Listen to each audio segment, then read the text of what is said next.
Retaining water. When you start a diet after eating excessively, you usually lose up to 5 pounds in the first week.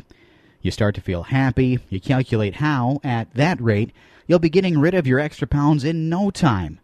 But then comes the second and third week, when you usually lose a pound a week, and you get discouraged, disappointed. You start eating again, and in the end, you end up with more pounds than you had in the beginning.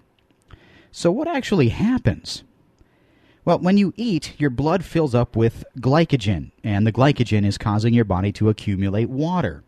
Also, when you eat lots of salt and processed food, you accumulate even more water. So why is all that accumulated water bad for you? I mean, it's just water. It's supposed to be healthy. Well, not exactly. When you accumulate water, your blood pressure rises, and it's more difficult for the body to dispose of toxins that can cause all sorts of illnesses. And that's why we do not want all that excess water in our bodies. When you start a diet, you stop eating large quantities of processed foods. You eat less salt, which can always be found in processed foods.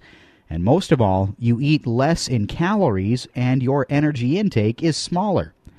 When you eat fewer calories, your body tends to spend everything you eat right away. Large reserves of glycogen do not exist anymore.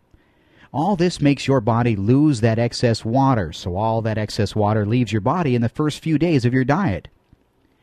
In the first few days of your diet, you might tend to visit the toilet more often, your ankles become less swollen, and your eyes look bigger because your face does not look swollen like before. All these are very good signs, and you should be glad it happened, but you should not expect the thinning process to proceed at the same rate. After that first week, you start fighting with the real enemy, with pouches of fat, and that enemy is much more resilient than the excess water. But be realistic. You haven't earned all that fat overnight, have you? Well, then you cannot get rid of it overnight just the same. Unless you contemplate taking up some plastic surgery procedures, of course, but that's not an option for me.